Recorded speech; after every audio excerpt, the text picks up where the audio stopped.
phases of the operation yesterday. Okay. I want now to take on the other phase on Entebbe Road. Njala, you managed, of course, that's definitely home. You had to use that particular road. What exactly did you witness? Well, for starters, I beat 4 roadblocks until the Chisubi road. What do you mean you beat 4 roadblocks? I had to disguise, I had to use shortcuts, I had to... I really... Because I knew the moment they would spot me, I have stickers of NBS all over my car. Perhaps I'm also a face of the brand.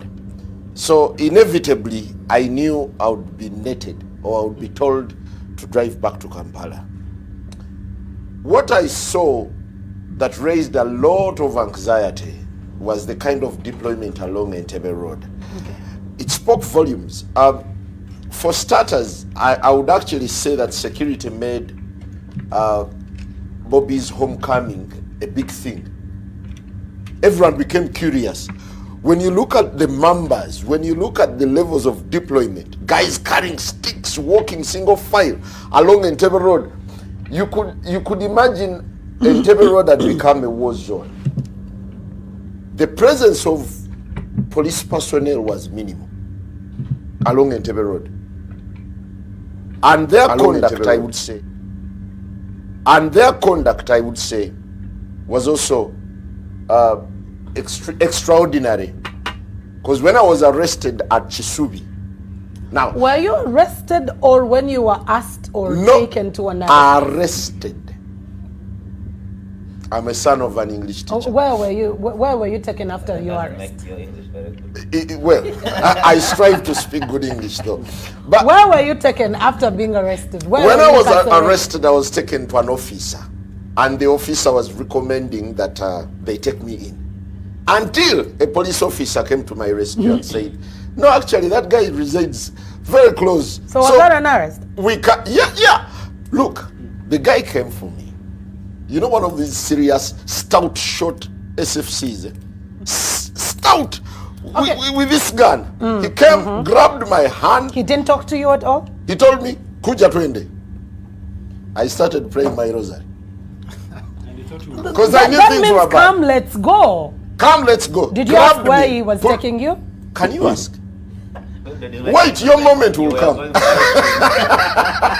Okay, just give us the ordeal because then I would like Afande Kaima to let us know whether that was an arrest. I wouldn't actually call it an ordeal, but it was an experience because personally I had stories. I had heard stories from the newsroom, how they were chased, how they were told to drive back.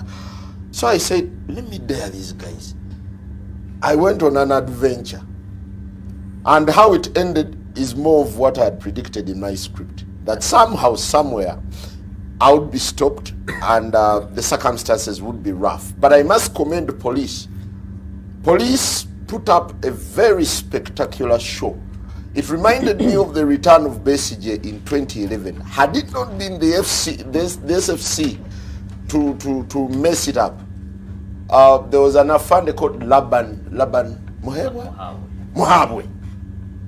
Muhabwe had managed crowds pretty well, professionally, until SFC intervened, started beating up people.